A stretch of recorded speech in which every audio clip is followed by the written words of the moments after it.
여러분 헛수고 해본 적 있으시나요? 열심히 노력하고 애를 썼는데 아무도 알아주지 못한다든지, 혹은 내가 원하는 효과를 얻지 못했다든지, 혹은 내가 잘못된 방향으로 애를 쓰고 있었다든지 할 때, 내가 헛수고를 했구나 하는 생각이 들 때가 있는데요. 특히나 사람과의 관계에서 내가 상대방을 위해서 많은 수고를 함에도 불구하고 그것을 상대방이 알아주지 못할 때 더더욱 그런 아쉬움이 들기 마련입니다. 게리 체프먼의 5가지 사랑의 언어라는 책에서는 사람마다 사랑을 표현하고 받아들이는 방식, 그만의 언어가 달라서 어떤 이는 상대방을 위해 열심히 선물 공세를 하지만 상대방에게는 그것이 그다지 사랑으로 와닿지가 않고, 나는 나의 마음을 헤아려 주기를 바라지만 상대는 나를 위해서 어떤 큰 일을 해야 할 것처럼 자기 생각에 빠져 있기도 하고 말이죠. 이 많은 경우 상대방의 그 방식은 생각하지 않고 내 방식으로 노력하고 애쓰려고 하기 때문에 그것을 상대가 알아주지 못할 때 실망하게 되고, 헛수고 했구나 하는 생각도 들게 되는 것입니다. 게리 체프먼은 이 책에서 나의 방식만을 고집하지 말고 상대방이 어떤 사랑의 언어를 가지고 있는지 파악해서 상대방의 언어로 내가 표현할 줄도 알고, 또 상대방이 나에게 하는 그 사랑의 언어를 알아차릴 수 있어야 한다고 말하고 있습니다. 그것이 헛수고를 줄이는 가장 좋은 방법이 되겠죠. 그렇다면 주님을 섬기는 일에도 헛수고가 있을까요? 오늘 본문은 성도님들께서 여러 번 들으셨을 것이고, 특히나 이 부인반 헌신 예배 같은 경우에는 단골로 전해지는 말씀 중에 하나로 바로 마르다와 마리아의 이야기입니다. 여러분도 잘 아시다시피 마르다는 주님을 섬기기 위해 많은 수고를 하지만 마르다가 원했던 것 같은 인정을 받지 못하고 도리어 마리아가 칭찬을 받는 것 같은 이야기입니다. 어쩌면 마르다는 서운한 마음과 헛수고를 했다는 마음이 들었을지도 모르겠어요. 오늘날 우리들도 주님을 위해, 교회를 위해 많은 수고들을 하면서 우리가 생각했던 결과를 얻지 못할 때, 아무도 나의 수고를 알아주지 않는 것 같을 때 우리가 가졌던 그 열심이 도리어 실망이 되기도 하고 헛수고를 한 것이 아닌가 생각이 들기도 하고, 사람에게 실족하고 또 주님 일에 헌신하기를 피하게 되는 그러한 모습이 있지는 않은지요. 오늘 마르다와 마리아의 이야기를 통해 주님을 섬기고 교회를 섬기는 우리들의 마음가짐과 자세는 어떠해야 하는지 함께 교훈을 나누기를 원합니다. 첫 번째는 모든 일이 주님의 일이 될 수 있다는 것입니다.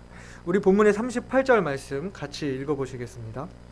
저희가 길 갈 때에 예수께서 한 촌에 들어가심에 마르다라 이름하는 한 여자가 자기 집으로 영접하더라. 아멘. 저희가 길 갈 때에, 그렇게 시작을 하고 있습니다. 여러분 이제는 지금 말하는 이 길이 어떤 길인지 아실 거라 생각이 됩니다. 예수님께서 예루살렘을 향해 가는 길, 우리를 구원하시기 위한 대속의 죽으심을 위해 그 예루살렘을 향해 굳은 마음으로 가시는 비장한 길이었습니다. 그 길에 한 촌에 들어가심에 마르다라 이름하는 한 여인이 주님을 자기 집으로 모셨다고 합니다. 여러분이 알고 계시겠지만 마르다에게는 동생인 마리아가 있었고 오라비인 나사로가 있었습니다. 그러나 본문에서 마르다가 주님을 영접했다 이렇게 이야기하고 있는 것은 이 가족을 대표하여 마르다가 주님을 모실 정도로 마르다는 그만큼 주님을 사모하는 마음이 있었다는 것입니다. 억지로 하는 것이 아니라 주님을 사모하고 섬기고자 하는 순수한 마음으로 주님을 집으로 영접했습니다. 예수님은 12제자를 포함한 많은 무리들이 함께 동행을 하고 있었기 때문에 예수님과 그 일행들을 섬기는 것은 보통 일이 아니었을 것입니다. 오늘날의 집들이하고는 비교가 되지 않는 큰 일이었을 것입니다. 이렇게 많은 손님들을 집에 모시는 것은 보통의 그 마음가짐으로는 불가능한 일인 것이죠. 그만큼 주님을 사랑하고 섬기고자 하는 마음이 있었기 때문에 가능한 일이었습니다. 이 많은 손님들이 씻을 물도 준비해야 했을 것이고요. 모두가 배불리 만족하게 먹을 수 있도록 식사를 준비해야 했을 것이고요. 이들이 편히 쉴 수 있는 잠자리를 준비해야 했을 것입니다. 사실 우리도 마찬가지로 누가 우리 집에 온다고 하면 청소부터 장난이 아니잖아요. 그만큼 마르다는 아주 바빴을 것입니다. 우리가 이 이야기에서 꼭 알아야 할 첫 번째 부분은 마르다가 주님을 섬기고자 준비하는 이 일들이 잘못된 것이 아니라는 것입니다. 그 많은 인원들을 굶겨서 보내겠습니까? 집에 모셔놓고 편히 쉬고 가실 수 있도록 하는 일이 당연한 일이지 않습니까? 내가 하지 않으면 누군가는 꼭 해야만 하는 일이지 않습니까? 그만큼 마르다는 손님을 모시는 일에 있어 꼭 필요한 일들을 하고 있었습니다. 주님의 말씀을 듣고 있는 것만이 주님의 일이 아닙니다. 마르다가 했던 일도 주님을 사랑하는 마음으로 주님을 섬기는 일이었다는 것입니다. 그 또한 중요한 일이었고 꼭 필요한 일이었습니다. 이것은 주님의 일이라는 것이 따로 정해진 것이 아니라는 이야기입니다. 제가 신학교에 입학하고 얼마 되지 않았을 때 드디어 제가 공부하고 싶던 신학을 공부하면서 참으로 기쁘고 처음으로 제가 관심이 있고 하고 싶은 공부를 하다 보니 공부하는 맛도 알게 되고 또 신학교가 너무 좋았던 적이 있습니다. 그때 제가 전도사님께 전도사님, 이 구원받은 그리스도인이라면 누구든지 다 신학교에 와야 되는 것 아닌가요? 이렇게 이야기를 했었습니다. 그 말을 들은 전도사님이 모든 성도들이 다 신학교에 가면 헌금은 누가 하고 교회 살림은 누가 하냐고 하셨었는데요. 전도사님 말씀은 이 말씀을 공부하고 전하는 것만이 주님의 일이 아니라 교회를 먹여 살리는 일, 건축을 한다면 건축에 필요한 재정을 보태는 일, 선교의 재정을 보태는 일, 신학교에만 있는 것이 아니라 가정에서, 사회 속에서 사람들과 마주치며 그 속에서 사람들을 주님께로 인도하는 일, 또 주방에서 섬기고 청소로 섬기고 여러 분야에서 교회를 위해 헌신하는 일들이 모두 하나님의 일이라는 그런 말씀을 하셨던 것입니다. 실제로 그렇지 않습니까? 정부에서 교회에서 단체 식사를 금지한다 해도 우리가 모였는데 교제는 해야 하지 않겠습니까? 나가서라도 식사는 하지 않습니까? 주일 설교에는 은혜를 못 받아도 점심 식사에 은혜 받는 경우가 있지 않습니까? 우리 목사님 설교가 은혜되지 않는다는 이야기가 아니고요. 그만큼 감동적인 식사로 섬겨주시는 분들이 계시다는 이야기입니다. 주님을 사랑하는 마음으로, 교회를 사랑하고 성도들을 사랑하는 마음으로 이곳저곳에서 섬김의 손길이 필요한 것입니다. 주님께서도 말씀하시기를 너희가 여기 내 형제 중에 지극히 작은 자 하나에게 한 것이 곧 내게 한 것이니라 말씀하시고 또 이 지극히 작은 자 하나에게 하지 아니한 것이 곧 내게 하지 아니한 것이다 말씀하심으로써 우리가 성도들을 섬기고 형제 자매들을 섬기는 것이 곧 주님을 섬기는 것이다 말씀하셨습니다. 우리가 마르다를 탓하기 전에 먼저 돌아봐야 할 것은 나에게는 그만큼 주님을 사랑하고 섬기고자 하는 마음이 있었는가? 나는 교회를 위해 열심을 다해 섬기고 있었는가 하는 것입니다. 마르다가 주님을 대접할 준비를 하고 있었기 때문에 마리아가 주님 발 앞에서 말씀에 집중할 수 있는 여유를 준 것이 아니겠습니까? 누구 한 사람만 애쓰고 고생하는 것이 아니라 모두가 함께 해야 합니다. 마르다 같이 하는 일이 많아 분주하고 염려하고 근심하게 되는 사람이 생기지 않도록 하는 것이 교회 모두의 책임인 것입니다. 매우 다채로운 점심 식사를 하는 것이 얼마나 기쁜지요. 저희 강자매님이 쉬시기 때문에 좋은 것이 아니라 제게 여러 가지 그 먹는 즐거움과 모두가 섬기는 기쁨과 감사를 누릴 수 있기 때문에 좋은 것입니다. 조금만 관심을 가지고 돌아보면 우리가 원활한 예배를 위해 곳곳에 손길이 필요한 것이 많습니다. 식사부터 해서 기도로 예배를 준비하는 일, 예배 시간에 아이들을 돌보는 일, 온라인 방송을 위해 영상실에서 섬기는 일, 예배당을 청소하고 정리정돈하는 일, 교회를 알리고 복음을 전하기 위해 전도지를 돌리는 일 등 우리가 조금만 관심을 가지면 채울 수 있는 일들이 많고 이 모든 것들이 주님과 교회를 위한 일이 되는 것입니다. 주님을 사랑하고 형제 자매들을 사랑하는 마음으로 서로의 필요를 돌아보고 채워줄 수 있는 공동체가 되기를 소망합니다. 혼자 분주하고 실족하는 마르다가 생기지 않도록 우리 모두가 힘쓰기를 소원합니다. 두 번째는 모든 일이 주님이 기뻐하시는 일은 아니라는 것입니다. 우리가 주님을 위해 하는 모든 일들을 주님께서 기뻐하시는 것은 아닙니다. 이것은 일의 종류를 말씀드리는 것이 아니라 일을 하는 우리의 마음가짐을 말씀드리는 것입니다. 우리의 마음에 마르다와 같이 분주한 마음과 근심과 염려가 가득한 마음이라면 주님께서 그것을 기뻐하지 않으신다는 말씀입니다. 우리 본문의 39절부터 41절까지 같이 읽어보시겠습니다. 그에게 마리아라 하는 동생이 있어 주의 발 아래 앉아 그의 말씀을 듣더니 마르다는 준비하는 일이 많아 마음이 분주한지라. 예수께 나아가 가로되 주여, 내 동생이 나 혼자 일하게 두는 것을 생각지 아니하시나이까. 저를 명하사 나를 도와주라 하소서. 주께서 대답하여 가라사대 마르다야 마르다야, 내가 많은 일로 염려하고 근심하나 그랬습니다. 마르다의 문제가 무엇이었습니까? 마르다가 주님이 말씀하시는데 손님들을 대접할 준비를 하고 있었다는 것이 문제가 아니었습니다. 마르다에게 문제는 그녀의 마음이 분주하고 염려와 근심 속에 있었다는 것입니다. 아마도 그것은 자기를 돕고 있지 않는 마리아 때문일지도 모르겠습니다. 마리아는 무엇에 집중했습니까? 마리아 또한 주님을 사랑했고 주님의 말씀 듣기를 사모하고 주님의 발 앞에 앉아 말씀을 듣고 있었습니다. 마리아는 주님이 가시는 길이 어떤 길인지 알았고 주님의 말씀을 들을 수 있는 그 얼마 안 남은 기회를 놓치고 싶지 않았던 것입니다. 그러나 마르다는 주님을 사랑하고 섬기고자 시작했던 일이 준비할 게 많아 분주해지자 처음의 마음과는 다르게 주님을 사랑해서 섬기고자 하는 그 마음보다는 그 일을 완수해야 한다는 마음이 더 커지면서 주님이 와 계신 이 상황보다는 지금 내가 하고 있는 일에 초점이 가게 되고 이를 돕고 있지 않는 마리아를 보며 마리아를 책망해 주길 바라는 마음이 생기고 결국 불평하게 되는 것을 말씀하시는 것입니다. 함께 계시는 주님이 아니라 내가 하고 있는 일을 보게 될 때 마르다의 마음이 조급하게 되고 초점을 놓치는 것입니다.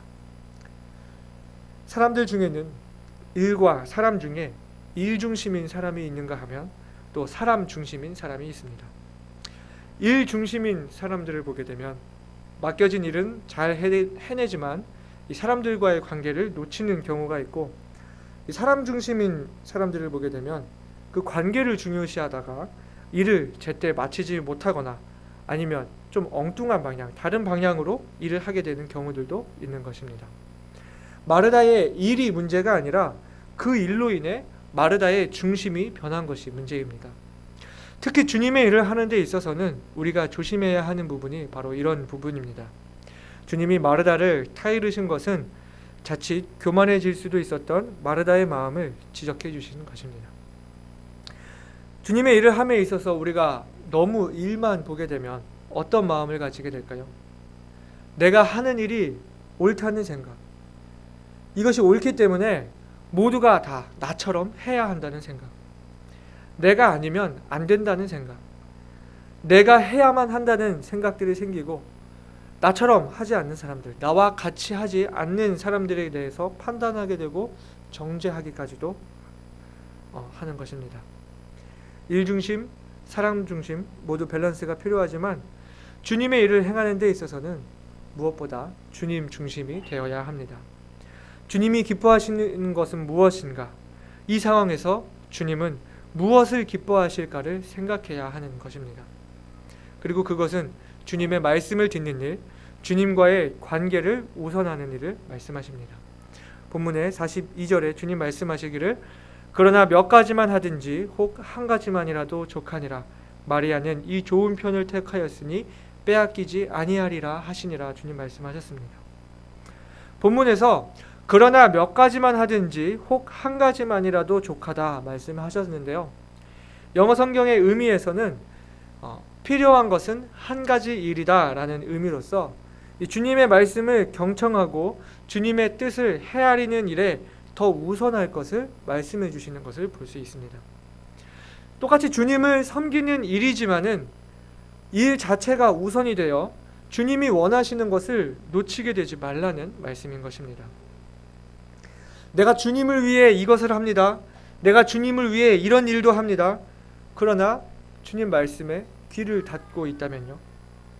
주님을 위해 내가 무엇을 하느냐에 초점이 가는 것이 아니라 정작 주님이 원하시는 것은 무엇인지, 주님은 내게 무엇라 말씀하시는지에 귀 기울이는 것이 더 중요하다는 것입니다. 제가 서두에 5가지 사랑의 언어를 말씀드렸습니다. 내가 주님을 위해 혼자서 애를 쓴다고 한들 내가 주님과의 관계에 우선하지 않으면 소용이 없다는 것입니다. 우리에게 필요한 것은 주님의 뜻을 헤아리고 주님의 마음을 더욱 잘 알고 주님과의 관계를 위해 더욱 주님 하시는 말씀을 사모하고 듣는 일인 것입니다. 제가 초등학교 때 많이 듣던 동요가 하나 있는데요.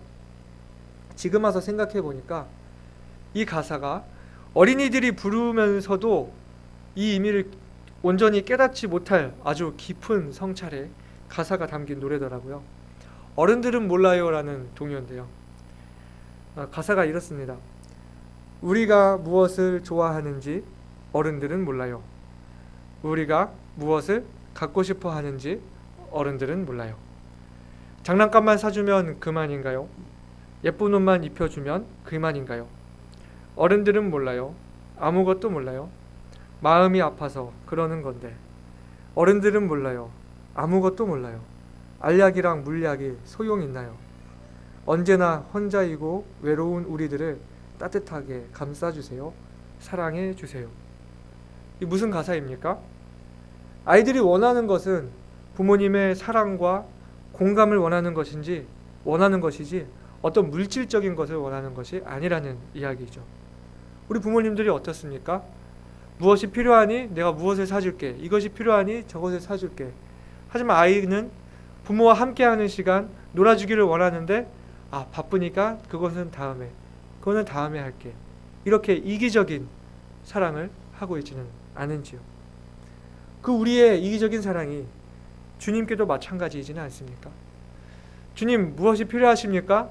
제가 물질을 헌신하겠습니다.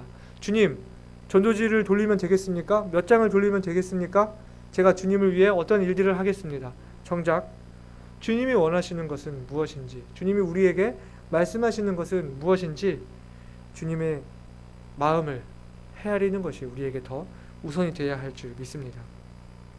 주님의 마음을 헤아리기도 전에 주님께서 말씀하시는 것과는 상관없이 내가 무언가를 하겠다는 그 열심으로 주님을 섬기는 것이 우리를 자칫 교만하게 할 수도, 또 우리 스스로 실망하고 실족하게 할 수도 있다는 것입니다.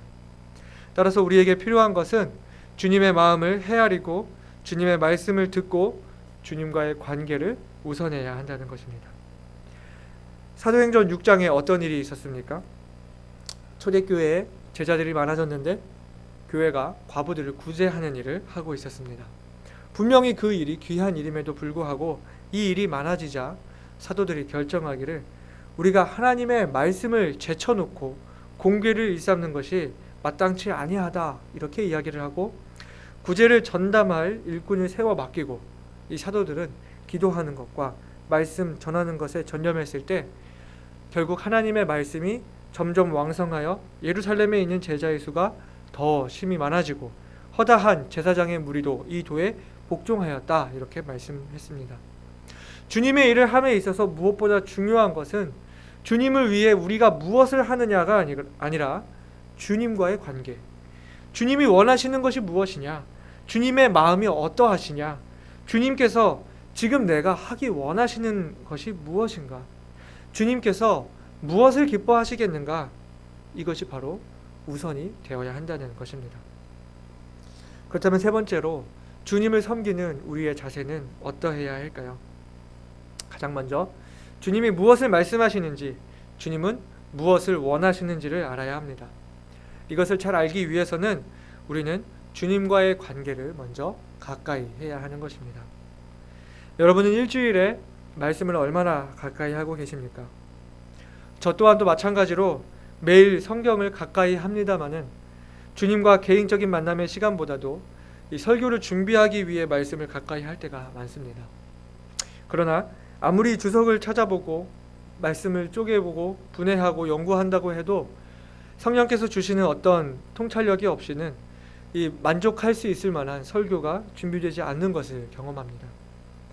때때로 우리도 교회 안에서 여러 가지 일을 하다 이 주님보다 일이 우선이 되는 경우들이 종종 있지는 않은지요. 사랑하는 성도 여러분, 우리에게 필요한 것은 내 중심에 있는 그 열심보다 더 주님의 마음을 헤아리는 것이 아닐까요? 우리가 주님과 교회를 열심히 섬겨야 하겠지만은 주님을 위해 하는 일보다 주님과의 관계를 위해 절실히 먼저 필요한 일을 우선으로 합시다. 주님의 뜻을 알고 주님의 마음을 헤아리기 위해 날마다 말씀을 가까이 하고 기도로 주님과 교제하는 저와 여러분이 되시기를 바랍니다. 그리고 그 다음은 우리 모두가 필요를 돌아보고 채워야 합니다. 교회에서는 필수적인 일들이 있습니다. 누군가는 해야 하는 일이라면 우리 모두가 같이 합시다. 우리 안에 섬기는 일로 인해 분주하고 염려하고 근심하는 사람이 없도록 모두가 함께 해야 합니다. 우리 모두가 주님을 사랑하고 섬겨야 하지만은 우리 안에서 실족하는 마르다가 나오지 않도록 해야 하는 것입니다. 설교를 준비하면서 그런 생각이 들었습니다. 우리 교회 안에서 섬기는 일로 분주하다, 실족한 마르다가 나온다면 그것은 그 사람의 문제이기도 하지만 그 사람이 실족하도록 내버려둔 교회의 책임이기도 하다는 것입니다. 우리 모두가 주님과 교회를 섬기는 일에 한마음 한뜻으로 최선을 다해 섬긴다면 홀로 분주히 일하다 실족하는 마르다는 나오지 않을 것입니다. 지금 식사 당번을 정해서 돌아가면서 하고 있는데요. 참으로 감사드립니다. 내가 해야만 한다, 내가 아니면 안 된다는 마음, 혹은 억지로 하는 마음이 아니라 내가 조금 수고함으로써 다른 형제 자매들이 주님의 말씀을 듣고 주님 말씀에 귀 기울이고 또 주님과의 관계를 올바로 하는데 내가 도움을 주고 있다는 마음을 가지고 해야 할 것입니다. 하나님을 사랑하는 방법은 무엇보다 먼저 나와 주님과의 관계가 우선이 되어 주님의 마음을 헤아리고 주님의 뜻을 헤아리고 주님 말씀에 귀 기울이고 주님이 원하시는 것이 무엇인지 먼저 찾아야 하는 것입니다. 그렇다고 해서 나만 하나님을 사랑한다고 나는 말씀을 사모하겠노라고 교회 안에서 모두가 함께 해야 할 일을 나 몰라라 하고 우리 안에 다른 지체를 실족하게 만드는 것도 옳지는 않은 일일 것입니다. 주님을 섬기는 우리의 자세는 하나님 사랑과 이웃 사랑의 조화에서 찾을 수 있습니다. 우리가 이전에 그 설교했던 이전의 그 본문 내용에서 한 율법사가 주님께 찾아와 어떻게 하여야 영생을 얻을 수 있겠냐 물으며 하나님을 사랑하고 이웃을 사랑하는 율법의 원리를 말했습니다. 지난 시간에는 이웃 사랑의 원리를 이야기했었다면 오늘은 이 하나님을 사랑하는 방법에 대해 말할 수 있을 것입니다. 주님을 향한 열정과 희생이 중요한 것이지만 그것이 온전히 내 주관적인 것이 아니라 주님이 원하시는 것을 묻고 알아가는 그 관계 속에서 행할 때에 주님이 기뻐하시는 섬김이 된다는 것이죠. 내가 쉬고 싶으면 다른 이도 쉬고 싶고 내가 하기 싫은 일은 다른 사람도 하기 싫어하는 일이라는 사실을 안다면 마음을 다하여 목숨을 다하여 힘을 다하여 뜻을 다하여 주 너의 하나님을 사랑하고 내 이웃을 내 몸과 같이 사랑하라는 그 원리는 주님의 말씀을 사모하지만 혼자 수고하는 사람이 있지는 않은지 돌아보는 이러한 균형 속에 있어야 하는 것 아닐까요?